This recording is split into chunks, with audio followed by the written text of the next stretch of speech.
welcome to episode 11 of Your Luck's Run Out. Today, I have a special guest, once again, Alan Espinal. He's an 11th round pick of the Colorado Rockies from last year's MLB Draft. Also played at Vanderbilt University. He is a catcher, close friend of mine, and an absolute stud behind the plate. So first off, Alan, thank you for taking the time with us. How's your off season? How are we feeling so far? I mean, what an introduction. That's amazing. I That's tried. I tried. wow. Wow. Yeah, happy to be here. Thanks for inviting me again. This is a huge privilege. Appreciate you just like reaching out and doing this. This is very cool. I love what you're doing. Um, Off season, it's been fine. I played ball in Puerto Rico. That went pretty good. Spent time with family, but now I'm here working hard every day, waking up, showing up to the field, getting to know to meet new people. It's great. It's very different from like everything that I've been a part of, but it's great. It's like what you want, it's what you dream for, and we're just here to work. Did you know anybody coming into camp this spring? Because obviously you playing ball around in the Yeah, summer and the spring, and obviously in the SEC, a very competitive conference. Did you know anybody coming into camp, or is everybody a new face? yeah. I Fun fact: the roommates that I have right now, which is Charlie Condon, played at Georgia. Jared Stud. Thomas played at Texas. Blake Wright played at Clemson. I played against obviously Charlie.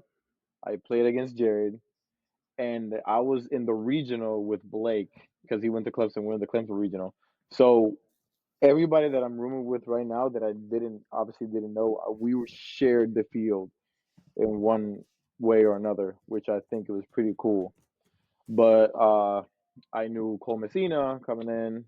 That's another guy that I played against. He went to South Carolina. Some other guys from the org, just like guys that I haven't seen in a while, guys that I also played against, guys that played against me that like they remember played against Vandy. But yeah, so a couple faces that I recognize, but also I mean out around the other orgs, then you have friends from back in high school and all that stuff. Yeah.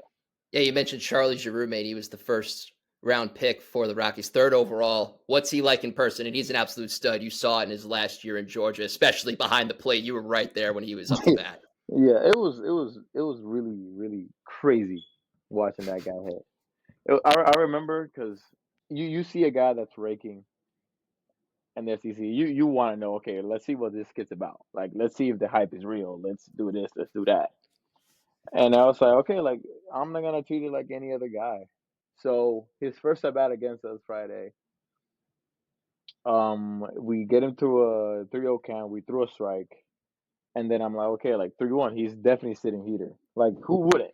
Guys had like 28 pumps. Like, who wouldn't say heater? I call it changeup. I'm like, I'm gonna get him. He's gonna roll over, and we got 2 outs. It's fine, and we're gonna get this going. 3-1 changeup, executed pitch, pump over the left field wall, absolutely crushed. And I'm just looking at him run the base, round the base, and I'm like, all right, that kid's real. Like he's real. But as a roommate, he's great, man. We kind of have our own little group. Like me and Blake have connected real well, and him and Jared have connected. So that's the kind of like we in our own little group. We had like a little split, but they're great, man. All three of them, they're great, great people, great baseball players. I mean, I really can't complain about the human beings that I'm living with right now. Your journey starts at the SEC program, Vanderbilt University. Why Vanderbilt? Because ever since I've known you, of course, you had colleges knocking on your door. Vanderbilt, of course, has a great program, especially when we were growing up with the Dansby Swanson, Carson Fulmer era. Why Vanderbilt? I mean, uh, as a young 15-year-old kid coming out of Puerto Rico, college was never in my cards. Like, I just wanted to play ball. I wanted to get drafted, and then we're gone. But obviously, like spending time in those 4 years, 3 years in high school in the U.S. really opened my eyes. Especially like talking to guys like you, guys that like already been in the system for a while and they knew what they wanted to do with like their baseball career. It really opened my eyes to okay, like what if it doesn't work? What if what if baseball like fails? Like what am I gonna have? Like what am I gonna have after that? And doing all these showcases and then playing summer ball. getting to meet new people, getting to get their perspectives. I was like, okay, like maybe college is something that I want to reach out, that I want to do. But I remember one of the first tournaments I played in the U.S. Mike Baxter, a coach from Vandy, um, he was there scouting, recruiting, and I remember that when I was playing really good. He was recording my bats, and everybody in the dugout was like, "Yo, like the Vandy guy's recording you," and I was like, "Who?" Like I got no idea like who this guy is. And like after the game, like this man in a polo with a star V in his chest just like introduced himself, and I'm like, "Well, that's great, I guess." Like it's not a pro scout, so I'm like, I don't know who he is. So everybody was like, "Yo, like that's a big deal. It's a good school." Blah, blah, blah. So I just looked it up, and I um got myself informed with it. I eventually got in contact with Tim Corbin. And it was basically like doors are closed from there. Like any other college that reached out, I was like, appreciate it. No, appreciate it. I will talk to you at this point, at this time. Because I was just dead red on it. I was like, yeah, this is looks like some place that I want to go and I want to grow as a player. But it wasn't easy. Hmm. Tell you what, it wasn't easy. And absolutely, because we come from Brevard County, Florida, which I'm not shaming our hometown, but it's not SEC level of competition. Yeah, You don't yeah, see SEC level of players in our hometown every single day. You were facing, I don't want to say scrubs, but you were facing me. yeah. But then stuff like that. But no, in all seriousness, like how do you adjust transitioning from a Brevard County, Florida to the SEC? Like, what was that process like, and what were some wake up calls for you? Dude, it was horrible. It was horrible. It was so fast. Everything moved so quick. I remember my roommates, Jack O'Dowd. He went obviously he was a year in Vandy, but then he transferred to Texas. He's Dan O'Dowd's kid. Dan O'Dowd works in MLB Network. Yeah. So him and Enrique Bradford were roommates, and we're super pumped. Like first practice, like we meet the guys, da da da. We've hit BP in groups, we've done defense in groups, but we haven't seen the entire squad move as a unit. Oh, and dude, as soon as we got onto the field, it was like everybody was moving at 100 miles an hour, and I was moving at 15. It was like, okay, there, bam, bam, bam. I'm watching practice. I'm watching people throw. I'm watching people hit. I'm like, why am I here? Like, I have no business being in the field with some of these guys, with most of these guys. I remember us going back to the room, and we sat in the living room, and we were like, what just happened? And I was like, yeah, I was like, these guys are insane. So it was instant wake up call. It was like, okay, like if you want to play here, then you're gonna have to do your part. And I rapidly grab onto some older guys like Jason Gonzalez. He he's coaching now at Vandy, but he got drafted. I'm pretty sure it was by the White Sox. At the end of my freshman year, Hugh Fisher, which he pitches with the Diamondbacks. Guys like that like really cared for the program, and they took us younger guys and they said, okay, like this is how we do things. These are things that we should do, that we shouldn't do. They're standards. Let's do it. So you And yeah, mentioned, yeah, you mentioned those veterans, and how do they help you with baseball IQ, and especially outside of the baseball field, just getting adjusted yeah, to living on your own, yeah. getting your routine all set up? How do they help with that? I mean, they told me it was all a process. That I may try to do everything in a week, like get everything situated, get and you're in a. You always go into a new environment and go like, okay, I just need a couple days and I'll be fine. It's not like that. Like sometimes some kids take half the season to actually get a grasp on like, okay, this is how SEC balls play. This is how we do in the classroom. This is how you talk to people. So yeah, it took me about 3 weeks, 4 weeks to actually like wake up and be like, all right, like I'm going here from here, da da da da da. Day's done. So it took me a while, and they just helped me. Okay, just be organized, know where you're supposed to be there, get early, like get there earlier, and then just like give it your all. And if you give it your all and you have good energy, you won't have a single problem. and that's what I did. And like I still do that to this day, and I have them to thank. No, there sounds like they were incredible leaders. And one thing, especially when you're young in an SEC program where there's stud after stud after stud on your roster in the clubhouse, is having patience when you're not Yeah, playing much. And your freshman year, you didn't get as much of playing opportunities. How yeah. do you remain patient? How do you just trust the process and just stay confident within yourself to not get yourself down? I mean, I'll tell you what. If you play SEC ball as a freshman, you're good. Hmm. Now, like you may see freshmen here and there, but on the starting lineup on an SEC weekend, there's not many freshmen. So Absolutely. me being 180 pounds, like I was skinny. You know how I was. I was very Oh, yeah. skinny, and like I was like, yeah, like I don't look like these guys. Like I look like a child. These are grown men. These are grown men. And I was like, okay, like there's just something that I have to do before I'm able to get on that field. And I had to change my body. I had to change my mind. I had to build stronger connections with people inside and outside the program that influence it. Man, it made me grow as a person, as a baseball player, but as a person, it helped me up so much because the way I look at things now are it is it's all thanks to like Tim Corbin and the friends that I made there and the program, the baseball aspects of it. It was just beautiful. I wouldn't take those 4 years back. And even your freshman year, you bring that up, and that was a fun year with how that season went. I'm going to start off with two names for you: Yeah, Jack Leiter and Kumar Rocker. So when you were talking about things moving 100, 150 miles an hour, you had the two best college pitchers in your clubhouse, and you were catching plenty of their bullpens. I'm sure. So what was it like catching their pens? What was it like getting to know a pitcher and how to blend as a pitcher catcher? Did that teach yeah. you any lessons? Um, well, Rock and Lighter, they were just on a league of their own. They did whatever they wanted every time they went on the mound. And even though like when they had rough outings, it was just the same. Carried themselves the same. They showed energy when they needed. They showed energy, emotion when we needed. It's two very mature dudes. Like it's just like levels, and like you got your high end SEC players, but then there's that little bit more. Then you're like, okay, like that guy's a big leaguer. He's not a SEC guy. He's not a no. That guy's a big leaguer, and that's it. You see that with Paul Skeens. Like we halfway through the season, you go like, Mm-hmm. yeah, that guy, that's unfair. And just the poise, he's very stoic. It was the same thing with those two as well.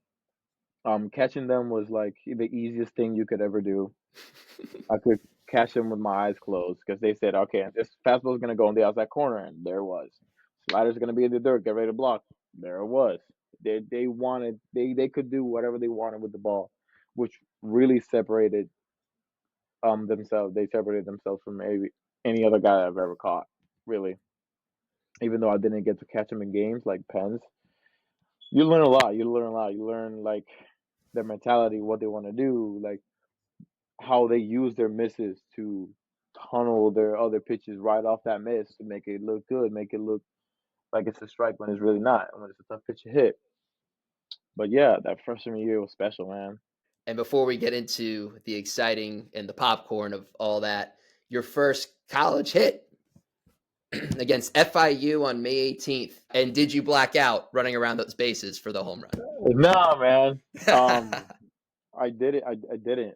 I blacked out for some other home runs that I've hit. But yeah, it was special, man. Special, really, really nice. I remember I watch. So they send. We have a page where you can go watch your at bats, and there's different angles of it. And yeah, watching the swing sick, but what I loved watching was the reaction from everybody in the bench. It really like warmed my heart, and it made me feel like yeah, like my boys got me. It was special, man. Like um, coming into that midweek, I had two guys that I knew, Mario Sabala and Steven Ondina. They're both Puerto Rican guys that I played with back in the day, like when I was growing up. So I was excited to see them, and I didn't know it was gonna come in the game. I had no idea, but I prepared the same, and then I just hear my name getting called. I say, "Hey, go swing the bat." Yeah, get out there and take some I was, hacks. I've been sitting down for about 8 innings. I've been taking a swing in about an hour, 2 hours. I was like, you know what? Let's do it. I remember the at bat. It was a two pitch at bat. I was so amped up. Like I was just like ready to swing the bat. And you know me, I've always swung as hard as I could. You always swung out of your shoes every hack. Yeah, It yeah, was almost pretty much you're trying to take it 500 deep, and it yeah, doesn't yeah, matter. You could have the approach where it's like I'm just trying to hit a yeah, ground ball to second base and move the runner over, and you're still yeah, taking that hack, and you still get the job done. Like I saw that, I yeah, was like, it's one of those things where it's like, yeah, how are you able to accomplish that? yeah, yeah. So I'm sitting there, red heater. This guy's coming out the pen. I'm pretty sure it's just like his first. Um, I don't remember right the inning, but first pitch curveball, I saw it like a melon. I was like, oh no. But I was on it. I was like, I see it pop. I was like, all right, like, he got that strike off me. He's definitely thinking he's gonna beat me with his heater. So he threw a heater and I just put a barrel to it. Um Sick moment. I felt like the crowd, even though there's 15 people there, it felt like it was just like a smooth. You remember when Bautista hit the home run? That he flipped the bat 20 feet in the air. That's And how it felt. that's what the crowd felt like on a midweek in Nashville for me around the bases. It was sick, man. All right, and then my teammates being there for me. It was one of the best experiences I've ever had, for sure. Special. So we get to the College World Series, and this was quite a journey. So you guys defeat Arizona in extra innings to start. Yeah. Then you lose 1-0 to North Carolina State. That puts yourself Yep. in a must-win game Mhm. against Stanford. Yeah. And you guys are down 5-4 in the bottom of the ninth with 2 outs. Javier Vaz walks. Dog. Dog. Spencer Dog. Jones, your buddy. Pinch Dog. hits, ground ball to shortstop. And I was watching this game, and I remember saying, just don't throw it, like eat it. And this guy throws it, and it gets by. So Vaz goes to third. And then your buddy, Enrique Bradfield, steps up. We were talking freshmen that if you're in the lineup in an SEC as a freshman, you're really good. And he was batting 336 on the year. And you got to admit, this was probably a situation where your best guy's up and you were more than confident that he was going to Yep. deliver. Yep. That moment was sick. Um, I remember I was in the pen watching everything from the distance. Obviously, like catching pens, and I'm like, catch ball, throw, look. And I'm getting yelled at. I said, SB, come on. Catch the ball, throw, look. I just need to see this. This is the only thing I need to see. You got the people yelling, chirping, whatever. But I remember Javier Vaz is one of the most pure hitters I've ever played with, along with Dom Keegan, along with Enrique, along with Spencer Jones junior year. It was just like really, really solid boulders there. They're just people that you can lean on. And Javi drew that walk, and it was to no surprise. I was like, yeah, like that's just what he does. Spencer Jones comes out the bat. Spencer Jones, I can't remember the last at bat he had prior to that. But I knew what he can do. Like Spencer smashes balls, and he can hit it out 500 feet to the left field or 600 to the right. Like he gets a hold of the ball, he's gonna smash it. So he gets that hit, puts us in that situation, and then Enrique's up. And I remember they brought in, I'm pretty sure it's a Friday night starter, Mm-hmm. that pen relief, banging curveball, by the way. That guy just like, it was straight up Kershaw curveball. It was crazy. Enrique goes up to bat, does his little walk up into it, and he gets the job done to nobody's surprise. To nobody's surprise. I mean, full trust. Everybody trusted him. He gets a knock, and I'm pretty sure he blacked out when he got that hit. I'm pretty sure. If I ask him about that, I can call him and I ask him about it. He won't remember nothing. He just knows that he got a hit. How it happened? Don't worry. But huge moment. I almost jumped over the fence in the pen. It was insane. After that, Carter Young is up. Sick, sick moment for him too. Even though like it was, yeah, it was picture with the guy. But Cardenas was another shortstop, man. I roomed with him my sophomore year as well. But I can't tell you how fast I ran from the pen straight to home plate. And I have a picture of me like hugging Spencer and like kind of picking him up.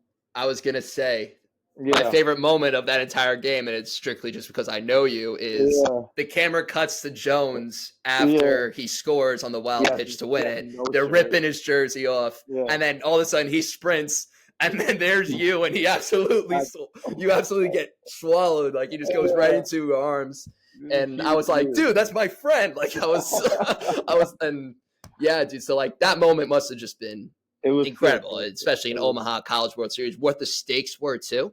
yeah, yeah. And for some reason, everywhere I go, we're the bad guys. And to be honest, we wouldn't want it any other way. We will never go out of our way to start a problem. But it's like everybody that's in that dugout, everybody that's in that bunker, it's just all we got, and that's what it is. And we're gonna go to war against anybody to it. And it just little people, unless it's our fans, like little people will come from different places to actually like cheer us on. But it was fine. Like we embraced that. We embraced all that energy, and we just played, man. We're just a bunch of kids just trying to prove that we could really play, especially coming off that 2019 team, which was insane. But we just want to go prove and ball, and that was really one of the greatest moments. And then you mentioned Spencer Jones, of course. He scores the winning Yeah, run. The next year, he gets a lot more of a playing time yeah, opportunity. 370, 12 homers, 60 RBI, first round draft pick by the New York Yankees. And I remember texting you.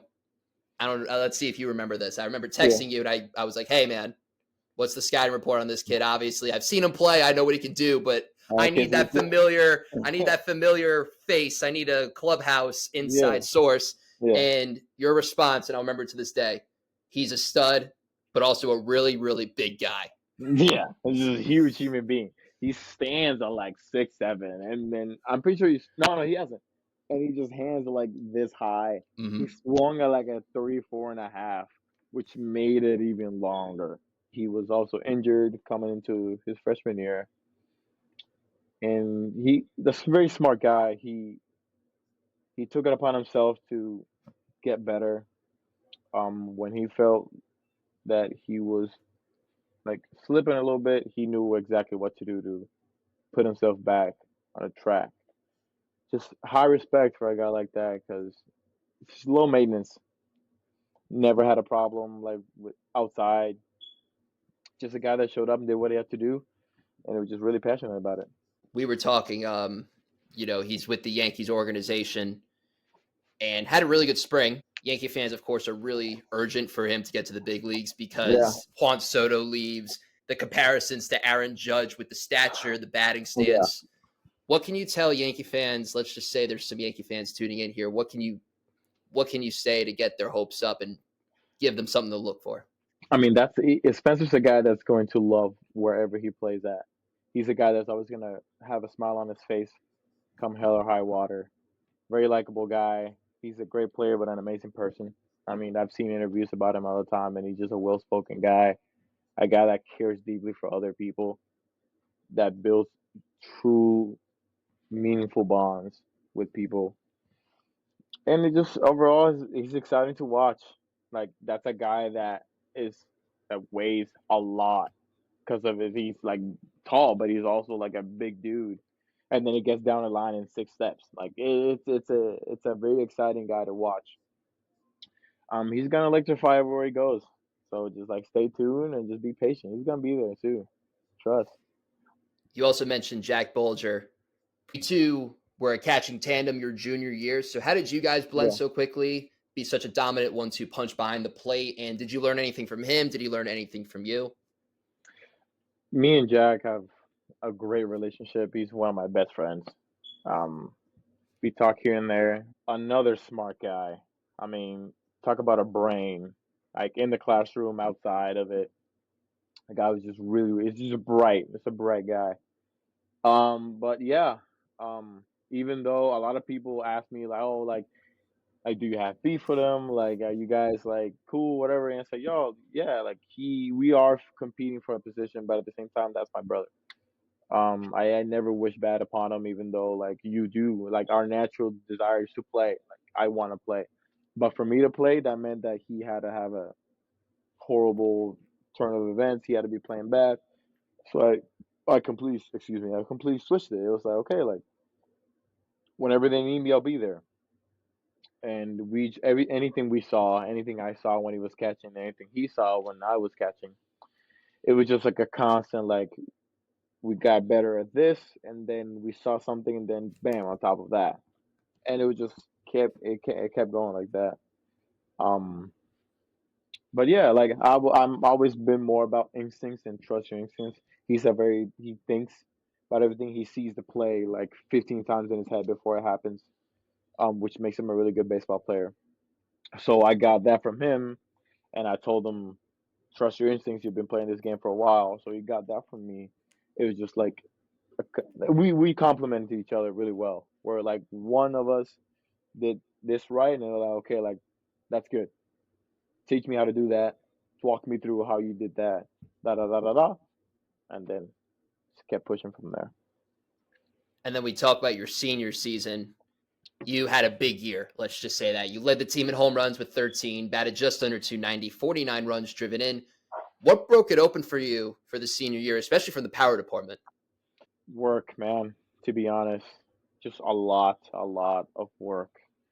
I going back to my junior year, season ended. I ended obviously in a heartbreak, but I felt really good at the plate. I felt very. I've always felt good defensively, but like it felt like my game was starting to move the direction that I pictured it going for years, and I felt like I was finally there.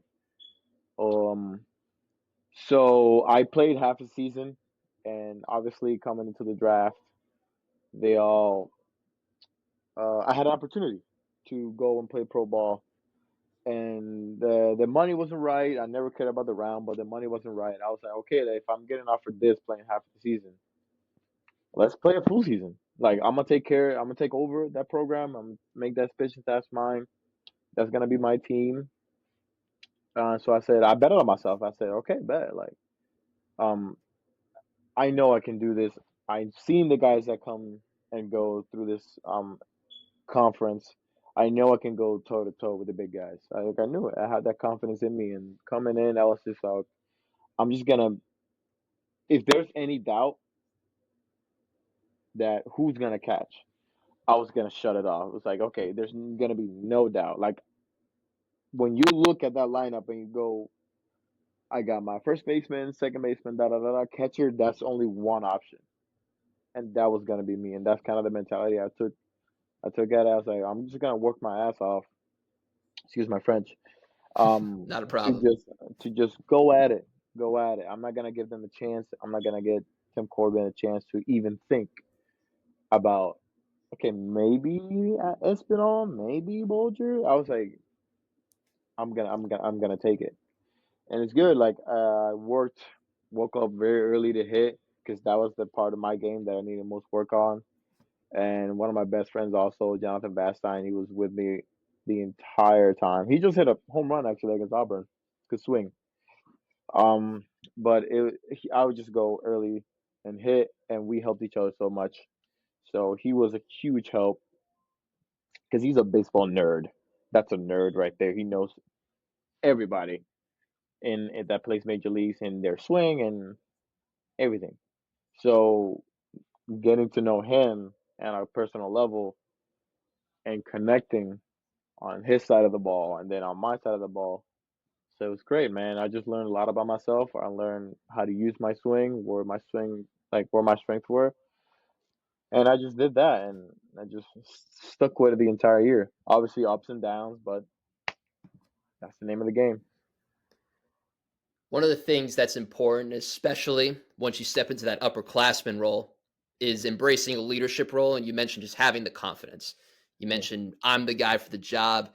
And then previously in this episode, you mentioned guys that took you under your wing, taught you patience. What were some important messages as a leader and as the veteran the upperclassmen in the clubhouse that you relayed to the young guys that were just coming in or new guys transferring in? One of the hardest things to do as a young guy is blend in, easing your way into the group, especially the older kids, because obviously, like, with each common class is just a different generation, completely different. Grew up different. The baseball's different. Some of them are flashy, some of them aren't. Some of them, it's just completely different. But what helped me and what I preach to those kids: be yourself always, at all times, and just don't lie, because I'm gonna be the first one that's gonna put my hand on fire for you because I'm in charge of you as an older guy. So if I put my hand in the fire for you and then turns out it was something different, then you know that there's just gonna be mistrust that's gonna happen. So yeah, a lot of kids just trying to like be just be someone who they aren't just because they want to feel accepted in the group, and that's just the worst mistake you can ever do. Just be yourself. Eventually, like, you're gonna find your own subgroup within our whole family, within our unit. But just go in there, have fun, be yourself, and outwork everyone. It's easy to come in and do what you're supposed to do and then go home. But it's hard to do the things that not a lot of people do. It's hard to finish a game and then go hit after because you need to figure this out. It's hard to go before practice and get your swings, get your extra swings. It's hard to wake up on an off day and go hit and go work out. It's hard doing that, but the people that succeed are the people that are in it. I believe that we're all drunk on something. We're all drunk on something. And if you want to be good at something, that's all you think about. And you can't tell me you like baseball and then be at the field for 2 hours and then go home and lay down. It's impossible. You just like playing it, but you don't. I need players that need to play this sport. That Mhm. is part of their personality, that they need to do it. And the guys that normally make it are guys that are freaks about it. I mean, you were a Kobe guy, right? Mhm. Kobe was insane about it. He didn't Absolutely. care. He didn't care. LeBron was crazy about it. Jeter was crazy about it. Like, you have to be drunk on it. You really have to. Like, this is all I'm thinking about at any time of the day, and it's what I did. I lived on the field, and I grabbed as many young kids as I could. Woke up very early, left very late. Yeah, man. Like, you have to cross that because it's easy. It's easy to do, the bare minimum and work hard at the bare minimum. But it's harder to do a little extra and work hard on the extra and then give 110% on the bare minimum where everybody's at. Yeah, you could have not said that any better. And the last two responses that you just gave leads to my next question. I looked up obviously to figure out what to ask you and get to know your Vanderbilt career. And on the Vanderbilt website, the baseball website, Oh your God. manager Tim Corbin had this to say about you. I'm sure you've seen it if you go and look on your own page. Yeah. And this is what he said, and this perfectly describes of what your last two responses were. So this is what he had to say about you. He plays the game for a bigger purpose than himself. He fights for his teammates. He is highly valued by his teammates because of his ability to share time and energy with them. There isn't a harder worker on our team. He lives in our facility. His receiving and throwing abilities behind the plate are very good and will contribute favorably to our staff. He can impact the baseball with his strength, but where he has grown the most is his approach at the plate. He will be an impact to our team this year. And that was going into your senior season, of course. Your reaction hearing that from Tim Corbin, a legend. I mean, it always, every time you hear that guy speak, it's like the world stops and you just listen to it, whatever he has to say. Because everything he says comes with just so much knowledge and love. He cares deeply about us. I wish you could meet him. You would love him. Wish you could. Absolutely. Um, But yeah, it warms my heart because that's somebody I talk to a lot in my career. Helped me with stuff in the field, but also helped me with stuff off the field. How to talk to people, how to talk to the young kids, and with every family, there's fights in the family and there's disagreements in the family.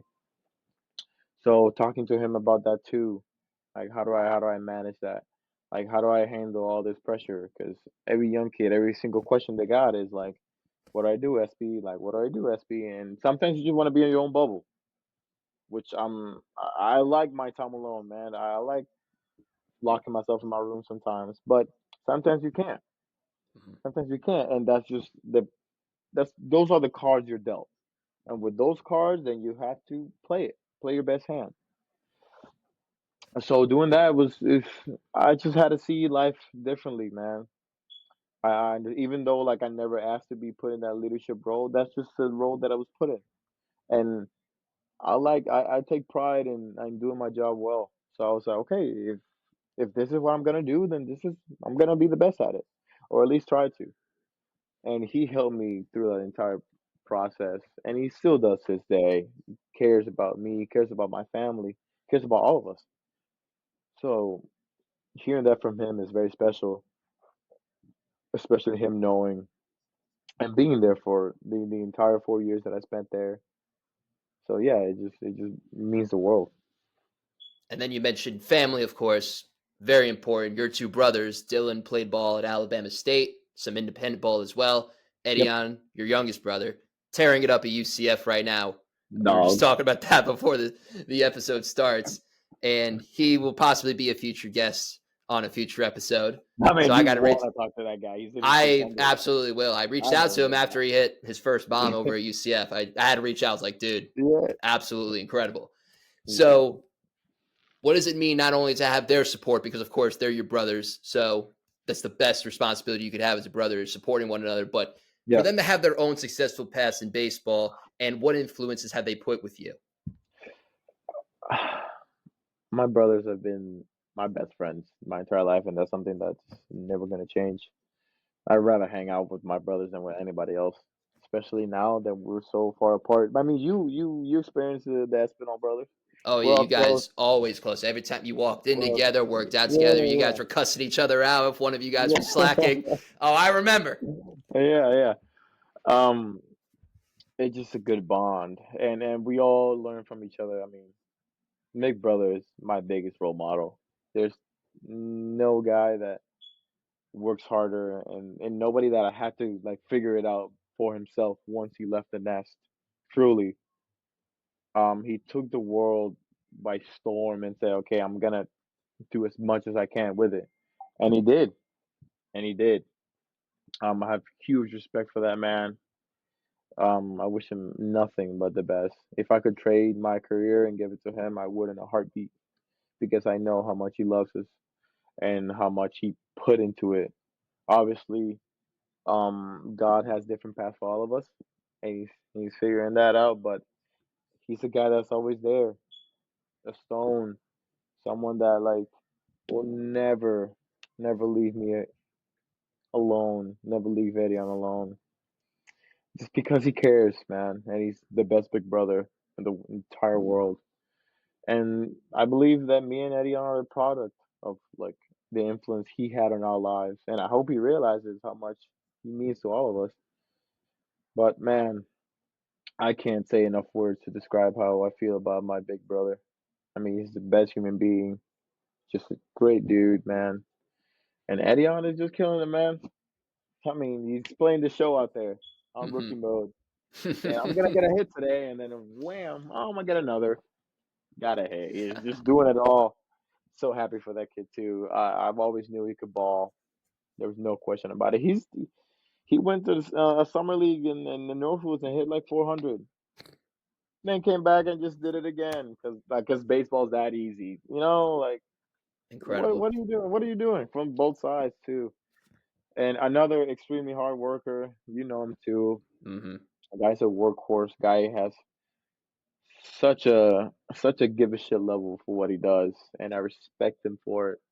Because although he's a guy that's gonna create his own flow.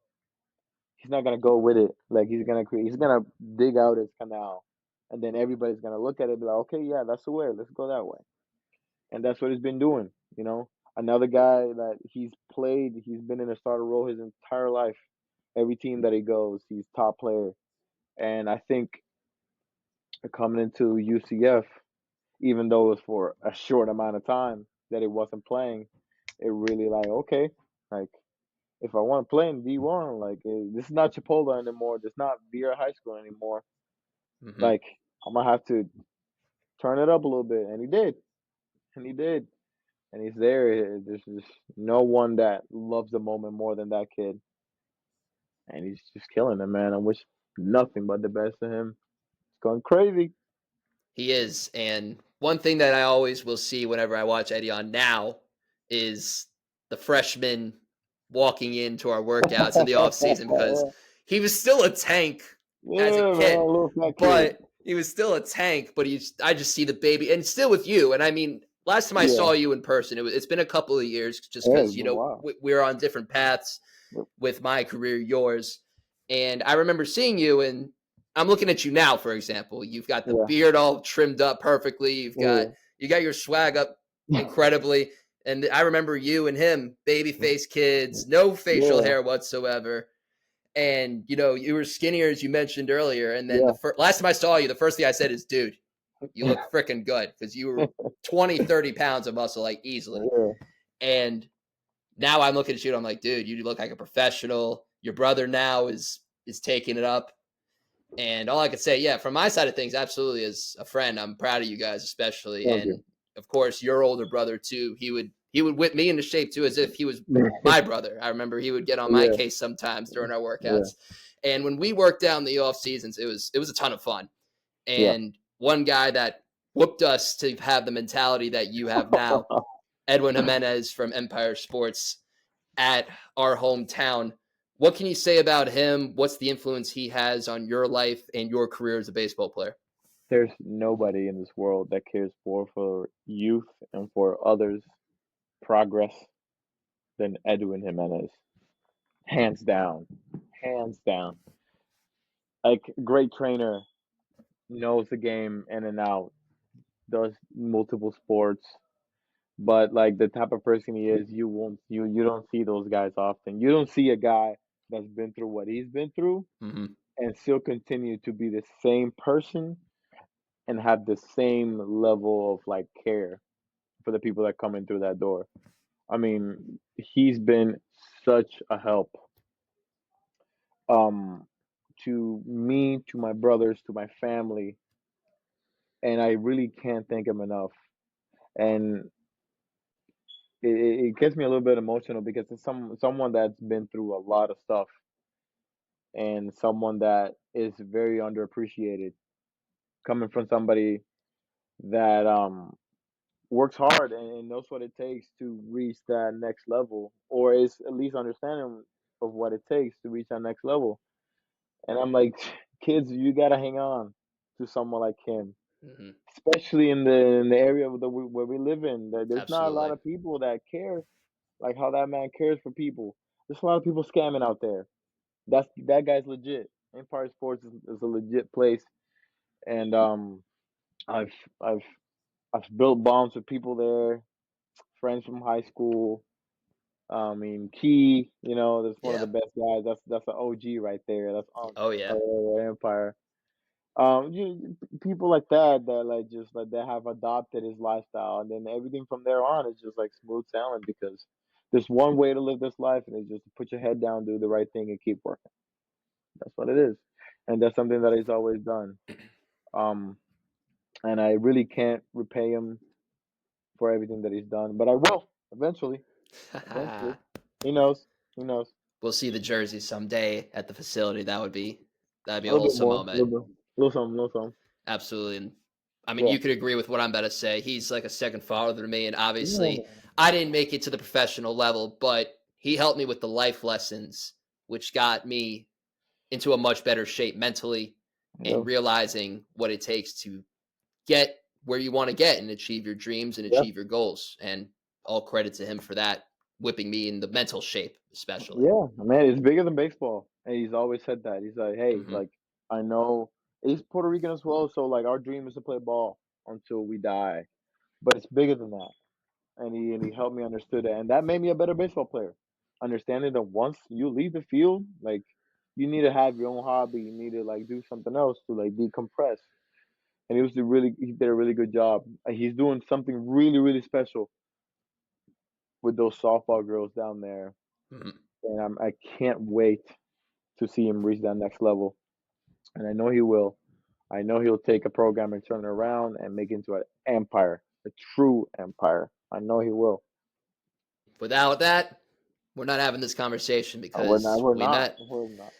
Yeah, so we're gonna do some fun questions now, just to get to know you. A quick little questionnaire for you, just Oh, about preferences, something throughout your career. gotcha, gotcha. So, Let's go. favorite college ballpark that you played in that was not Vanderbilt? Okay. Whoa, I got a couple. Fire Well, away. okay. All right. Um, funny story. Freshman year, Ole Miss beer shower. Hmm. Like it looks cool on TV. Da da da da. Da. I was excited. I was like, okay, bad. Like I want to see at least one. You know what I mean? Like, Absolutely. and I remember Rocker. We were talking. He's like, yeah, like I want to see a beer shower. It would be sick. At least once. I mean, like I'm not gonna Hmm. give it up, but like I want to see at least once. And then they hit like four pumps, and there's beer shower, beer shower, beer shower, and they were like, okay, like this sick, but like we gotta lock in. But in the seventh inning, they do this. The whole I don't know. It's like a little dance, a little 7 inning stretch that they do, and it's like they have a song, and then everybody just goes like that, and it's the entire field, and dude, it's one of the sickest things I've ever seen. I've never seen so many people in unison doing the exact same thing. A sick place to play at. That Arkansas, Arkansas was a zoo, but it was great. Big flags over there. They got the whole pig suey thing. It's sick. Great environments. I'll say those two SEC fields, and obviously playing at the Hoover Met, which Hmm. an amazing experience. I always love playing there. But I think Ole Miss and Arkansas playing there was really really fun. Crowds always getting at you, but at the same time they show respect because they know like the program and what they are. They're true fans. People that like they're humans first too. People that are gonna get on your grill, but then congratulate you if you make a good play, which is ultimately what you want. A competitive fan base, but the same thing as a fan base that's gonna be like like it's a good team. It's a good team, but they always got on us, but we always treated with like a great hospitality, especially in Arkansas. Like Ole Miss, not so much, but Arkansas was fun.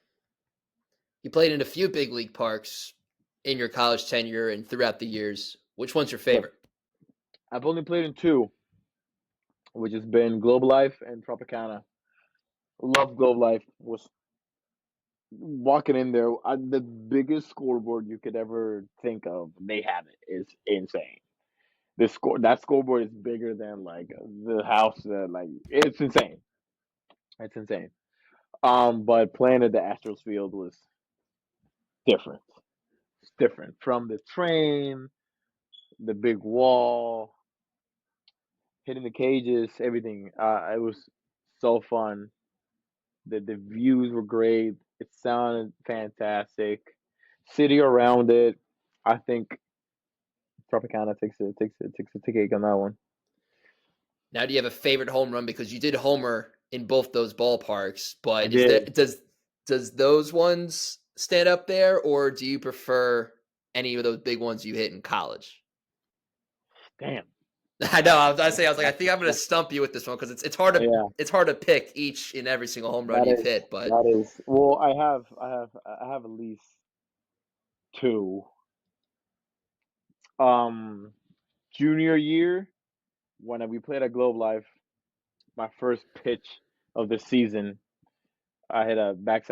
backside line drive, home run, which is sick.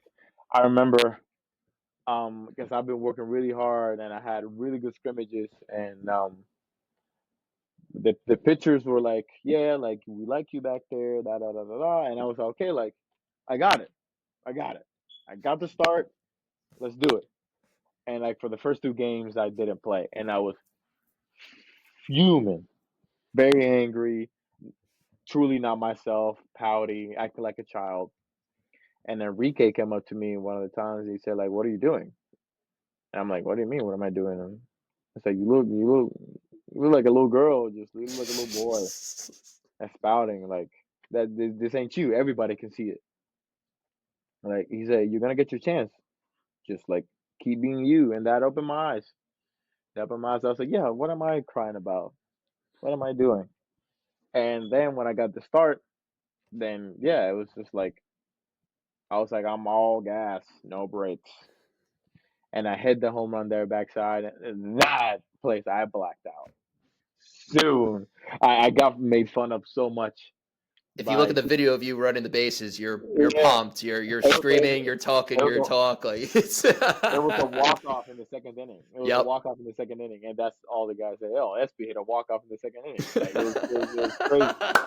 It was crazy. I That's a almost got great line. A walk off in the yeah second inning. That's that. If yeah. you were if you were to take the score bug out of it, you would think it was a walk off. I Yeah, totally agree with you. yeah. I threw my helmet about 15 feet in the air.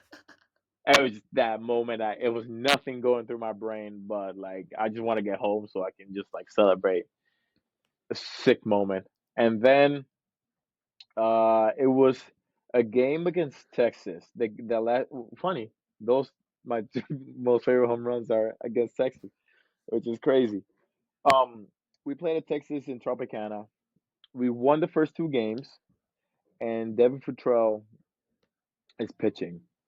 And Devin Futrell like got hit a little bit, and their bench was just talking crazy, just like oh, like saying all this stuff, and it goes a little bit over from like you normal chirping, and I'm sitting there, I'm thinking about, it's like, is this the bench talking shit? Like these are bench guys talking shit, and I remember talking with Jerry Thomas about it. And and they also, sorry, Jared, but they lost two games. Mhm. So they haven't even won a game, and they were talking like they were the best team in the country. And I woke up like I don't know if it's a 2-2 or a 3-2 count, and he throws me a slider, and I just like backside home run, sick. I'm screaming on it on the bases. I'm looking at every single one of them, and then I get to home plate, and I just pump my guys up. And I'm lit. That game was a movie too because we were down 10-2 in like the seventh. That we came back and won that baseball game. Great, and it felt really really good. But that was probably my second favorite home run. Do you have off the top of your head that you faced in college toughest pitchers you faced? Do you Oh have a my god! SEC? Of course, there's plenty of incredible arms and Yeah, guys that got drafted, but are there a couple guys that stand out as soon as I ask that question? I mean, besides going 8-for-1 against Rock, Durangelo Sanger from Mississippi State, guys throw from both sides. Dude, he's a stud. I saw he was supposed to pitch in the spring Yeah, the breakout. spring Mhm. breakout. Yeah, I remember we were playing in a series during the regular season, and like struck me out the first at bat. I didn't think really anything of it. I was like, all right, he just struck me out. That's fine. Then I got hit a double off of him, and I was like, yeah, I got him. I got another hit off him. I was like, yeah, the kid's good, but like it's a righty. Fast forward SEC tournament, we face him again, and oh my god, it's like he remembered what like happened in that game. He struck me out like three times. I had no shot. It's like 97 with a cutter slider. Like he was just slicing and dicing. It was insane. And I also faced a kid from South Carolina, lefty. He was throwing fuel, and I was like, I knew heater was coming. I was geared up for the heater. Swung at it, didn't touch it. I was like, all right, guy, like you got it. Lefty throwing 95, 97. Good job. Well, then, bang, hats off. But those are two on the top of my head. Nasty, nasty, nasty. What about Hagen Smith from Arkansas? I know he was in the SEC. Did you ever face him? How was that? I can see from that expression right there. I know he's one of the top prospects in the White Sox organization right now, and I watched a couple games, and I was like, yeah, this kid's good. Thank God I didn't face him. All seriousness. Like, I'm especially when I'm in season, I didn't really pay attention to any other teams. But obviously, Yeah, of like when course. he struck out like 17, 20 guys Mm-hmm. in a SEC series, an SEC weekend, like you'll find out quick who that guy is. But I didn't face him at all. Always that competitive me always wants to know. Just like when Charlie, I was like, I don't want to go toe to toe, and I want to like Absolutely. compare myself against those guys because those guys are like top of the top. So now you're a professional, 11th round pick, Colorado Rockies. I'm sure that moment for you was incredible. I texted you, congratulate you. You were pumped, as Yes. I was not shocked to be because you're ecstatic about the game. What's next for you? What are you looking to improve on and carry on with your professional career now? Well, I just want to keep getting at bats, keep getting better. There's certain things that I just want to work on, pitch selection, driving the ball a little bit better, especially now that I have a wood bat. It's a little different, but you treat it as any normal thing. I mean, the game doesn't change at any level you go. Same game you always known and loved. So just trying to find a team aspect in this individualized profession that I am right now, where like pro ball, it can be very individualized. So just trying to pull guys in here, especially me as a bilingual, I can talk to the Hispanic kids and also talk to the Americans and all the English speakers. So just trying to find and find that college feel where like everybody's into it, everybody cares for each other. It's harder, but it's certainly possible. But yeah, just looking forward for the season. Just I want to stay healthy. I want to get stronger. I want to get smarter in the game. Goal this year is to win a Gold Glove. That'll be pretty sick. Um, so yeah, just keep moving forward, man, and keep growing as a person. Keep growing as a baseball player. And the last question I have for you, and of course I have to ask this one. This is probably my favorite question, and rightfully so.